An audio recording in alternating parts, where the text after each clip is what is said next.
yung tatay ko po, love ko. Nandito po ako para malaman nyo yung bill po namin sa ospital. 530,000. Laki. Pero lahat po yun nabayaran namin. Okay na. Kaso nabayaran namin lahat. Actually, pagka labas niya ng ospital, pumunta kagad kami ng Louis Vuitton, bumili kami ng bag. May kaya kayo.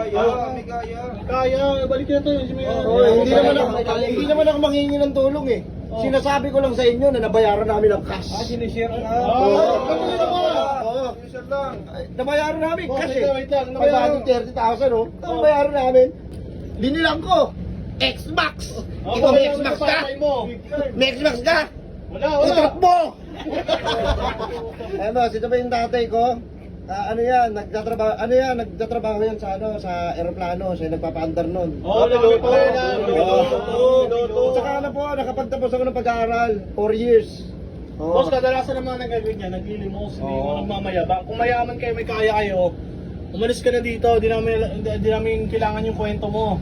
Hindi, natuwa lang kasi ako eh. Yabang na lang. Hindi natutuwa kasi ako kasi may nakikita ka ng elder humihingi ng Tingnan tulong. mo. Ako ho kasi, hindi ako hihingi ng tulong. Ba't mo ako binibigyan ng pera? Baka bigyan pa kita ng pera. Grabe ka naman. Alam mo kayo mayayabang kayo, tingnan mo yung lolo mo. Porque mayaman kayo, nakapack you. King ina mo ka. Hindi, ito po yung tatay ko. Tago. Huwag ka naiyak.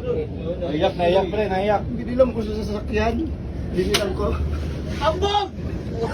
Ginawa mo ano? Boss, mabay nyo na to. Boss, mawala na boss. Sa susunod po kasi na araw, meron kaming flight pa Japan. Naala kami. Iingit ka lang. Sama kami ng pamilya. Iingit lang po. Iingit lang. Ito po yung tatay ko. Ay, ano? Alis na kami, oh. Oo, kulipuan na kami, boss. Kulipuan na kami, boss. Kulipuan kami. Magkano ba itong bus nyo?